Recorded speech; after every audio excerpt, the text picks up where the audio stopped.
책을 통해 제주의 현재를 들여다보는 책 속의 제주 이어갑니다. 모슬포에서 책방을 운영하는 신의주 책방지기와 함께하는데요. 이달에는 제주 동네 책방들과 함께하는 11월 문화 프로그램 제주 산책에서 소개되는 책들을 살펴보고 있습니다. 오늘은 신경숙 작가의 아버지에게 갔었어를 가져오셨다고요? 네, 맞습니다. 책 소개에 앞서서 먼저 작가 소개를 좀 먼저 드리자면요. 신경숙 작가는요, 우리나라를 대표하는 그 소설가 중 한 분으로 1985년 문예중앙의 중평소설 겨울우화를 발표하면서 등단한 작가입니다. 1993년 단편집 풍금이 있던 자리를 출간하면서 문단의 주목을 받았는데요. 이후에 깊은 슬픔과 또 외딴방, 또 기차는 7시에 떠나네, 창작집 아름다운 그늘, 오래전 집을 떠날 때, 또 딸기밭 등을 잇따라 출간하면서 한국 대표 소설가로 우뚝 자리 잡은 소설가이기도 합니다. 수상 경력도 정말이지 화려한데요. 오늘의 젊은 예술가상, 현대문학상, 그리고 또 만해문학상, 동인문학상, 이상문학상 외에도 정말이지 많은 상을 휩쓴 작가이기도 합니다.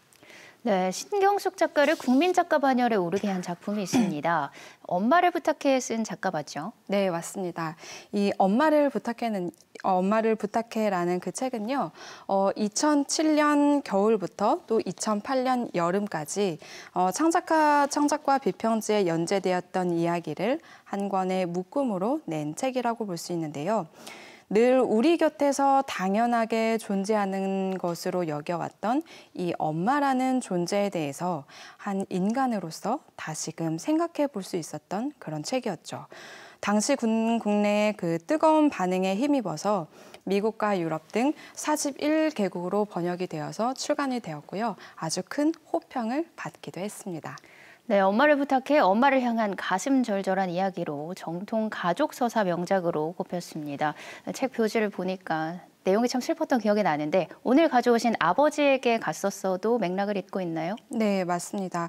오늘 소개해드릴 책 아버지에게 갔었어라는 이 책도요. 2020년 6월부터 또 12월까지 총 6개월에 걸쳐서 이 매거진 창비에 연재된 작품을 한 권으로 모아 묶은 책입니다. 이 책을 낸 창비 출판사는 이번 소설은 인간의 힘으로는 어찌할 수 없는 상실을 통해 비로소 아버지라는 한 사람에게 가닿게 되는 과정을 절절하게 그려낸 이야기라고 이 책을 소개하고 있는데요. 우리에게 이 당연시하게 존재해왔던 아버지의 내면을 정말 깊숙하게 바라보게 하는 그런 책이라고 볼 수 있습니다. 우리에게 당연하게 존재해왔던 아버지의 내면을 깊숙하게 바라보는 책이라 왠지 눈물을 쏙 빼놓을 것 같은데요.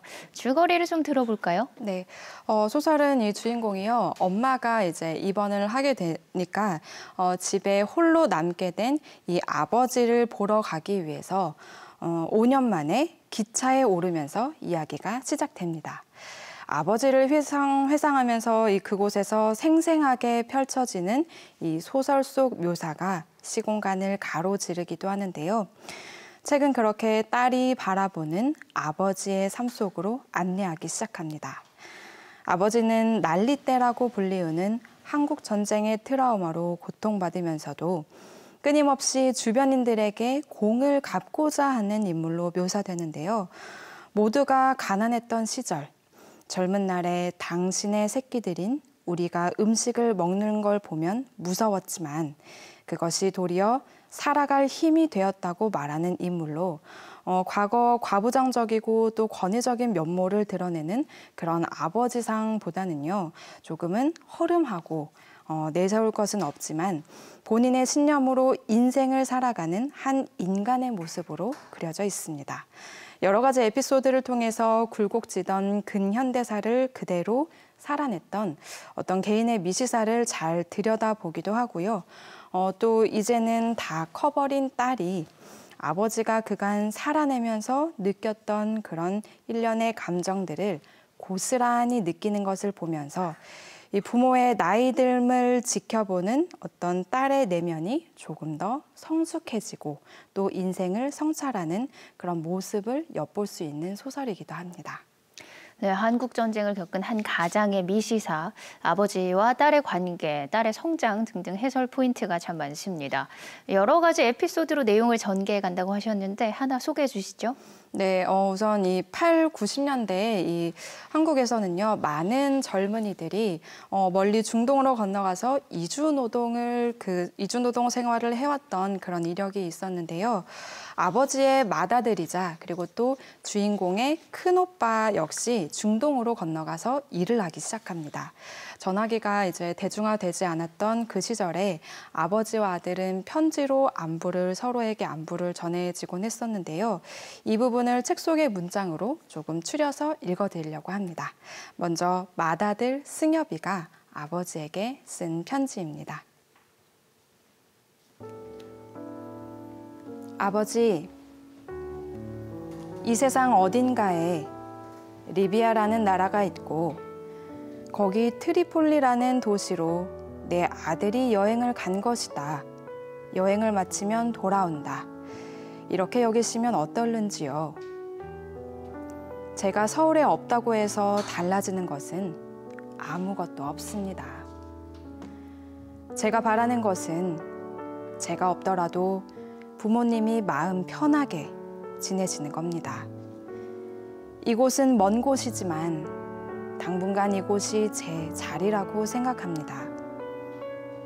저는 이곳에서 제 할 일을 최선을 다해서 할 테니 두 분 부모님께서도 그곳에서 전과 다름없이 건강하게 지내주시면 저는 더 바랄 게 없습니다. 하고 싶은 말은 가득하지만 오늘은 이만 쓰겠습니다. 아, 아버지, 이 나라 이름이 리비아라고 말씀드렸지요. 바다 중심이란 뜻이라고 그저께 처음 만난 동료가 알려주었습니다. 저는 바다 중심에 있는 것입니다. 아버지, 근사하지요? 멀리 타국에서 아버지를 생각하는 아들의 마음이 참 따뜻하게 담겨 있네요. 마음이 찡해지는 것 같기도 하고요. 네. 아버지도 답장을 하셨을 것 같은데 이후의 내용 어떻게 전개되나요? 네, 이 주인공은요, 이 아버지 집에서 이 편지지를 발견을 하는데요. 편지지의 이 어떤 곳은 조금 누렇게 얼룩이 져서 좀 뭉개지기도 하고요.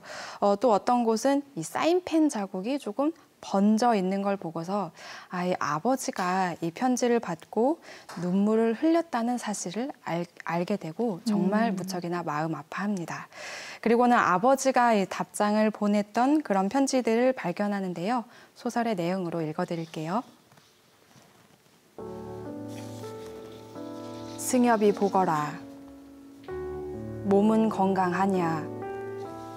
잘 도착했다니 안심이구나. 비행기를 그렇게 오래 탔다니 많이 고뇌겄다.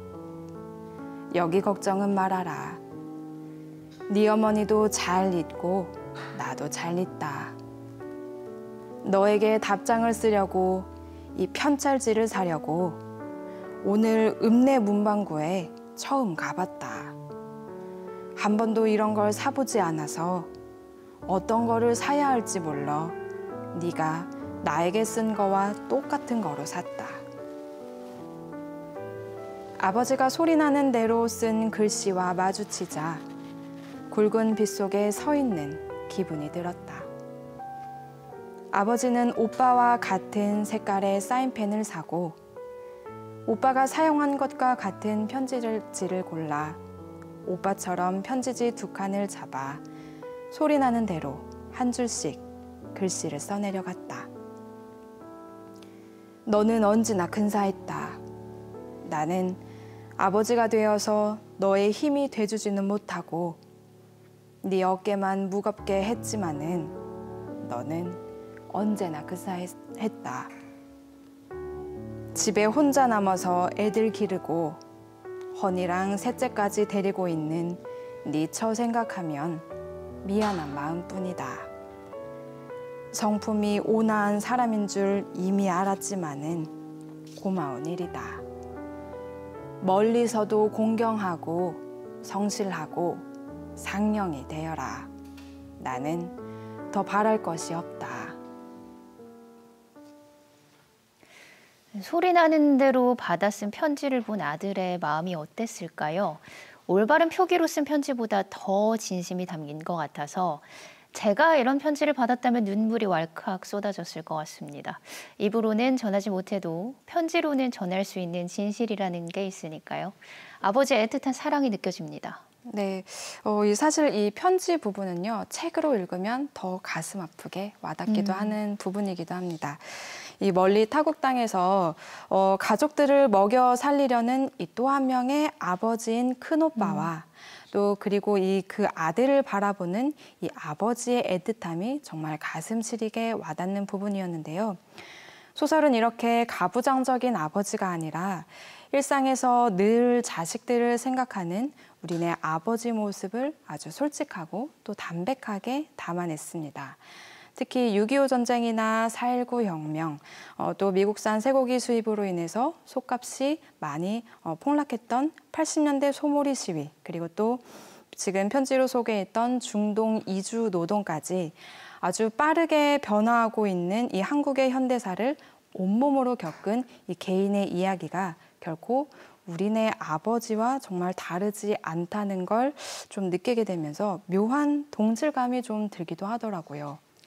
격동하던 한국 근현대사를 살아내는 일도 힘들었을 텐데 가장의 무게까지 져야 했던 그때 아버지들께 참 애쓰셨다, 고맙다고 말씀을 드리고 싶네요. 지금을 살아가는 세상의 모든 아버지들께도 마찬가지고요. 네, 맞습니다. 이 책을 읽으면요, 이 한 사람으로서의 아버지가 정말 좀 깊숙하게 그런 바라보게 되는 그런 경험을 하게 되는데요. 아버지의 무게가 정말 묵직하게 다가옵니다. 아버지와 큰아들 승엽은 이렇게 몇 차례 편지를 주고받았는데요. 아버지는 편지 끝을 항상 나는 아무것도 바라는 것이 없다. 하늘 아래 네가 건강하면 그뿐이다. 라는 그 내용으로 마무리를 짓고 있더라고요. 자식을 향한 아버지의 사랑이 정말 듬뿍 전해지는 부분이었는데요. 아버지는 이 소설의 끝에서도 살아냈어야, 용케도 너희들 덕분에 살아냈어야 라면서 이 자식들 덕분에 그 힘들고 길었던 삶을 살아낼 수 있었다고 고백하고 있습니다. 올 한 해도 이제 한 달 정도 남아있죠. 남은 한 달은 조금 부끄러움은 조금 던져두고요. 2022년도 가족들을 위해서 열심히 달려온 우리 아버지들께 아주 듬뿍 감사한 마음을 조금 표현해 보시면 어떨까 싶습니다. 네, 그래야겠습니다. 생각해보면 어머니를 다룬 문학 작품은 많은 것 같은데 상대적으로 아버지를 다룬 문학 작품 좀 적은 것 같아요. 네, 저도 사실 자세히 찾아보진 않아서 확언 드릴 수는 없지만 좀 그런 경향이 있는 것 같긴 합니다. 부정애를 다룬 소설은 좀 많을 텐데 아마도 우리 사회가 그 어머니에 대한 모성을 굉장히 강조하는 편이어서 이 모성애를 다룬 책이 더 눈에 띄는 게 아닐까 싶은데요. 하지만 최근 들어서 그 베스트셀러로 한국 문학에서 여성 작가의 시선으로 아버지를 그린 작품들이 조금씩 늘고 있습니다. 오늘 함께 본 신경숙 작가의 아버지에게 갔었어를 비롯해서 최근 베스트셀러로 입지를 굳히고 있는 정지아 작가의 소설 아버지의 해방일지도 그렇고요. 앞으로는 부성애를 다룬 소설도 조금 더 자주 만날 수 있기를 기대해 봅니다. 네, 이 책 제주 책섬 축제에서 다뤘던 책이라고요? 네, 맞습니다. 제주시에 위치한 그 동네 책방 중에서도 이 시인의 집이라는 책방에서 지난 11월 22일 신경숙 작가를 직접 모시고 와서요, 이 북토크와 함께 낭독회 프로그램을 실제로 가셨다고 합니다. 한가로웠던 이 동네 책방이 이 신경숙 작가를 보기 위해서 모였던 이 도민들 덕에 정말 만석이었다고 하는데요. 제주 동네 책방에서 이렇게 작가와 콜라보한 이런 협업 프로그램이 많으니까요. 가까운 동네 책방에서 어떤 프로그램이 있는지 조금 평소에 좀 챙겨보시면서 좋은 프로그램들은 놓치지 않았으면 하는 그런 마음입니다. 네, 동네 책방에서 다양한 문화 프로그램 열린다고 하니까 참고하시면 좋겠습니다.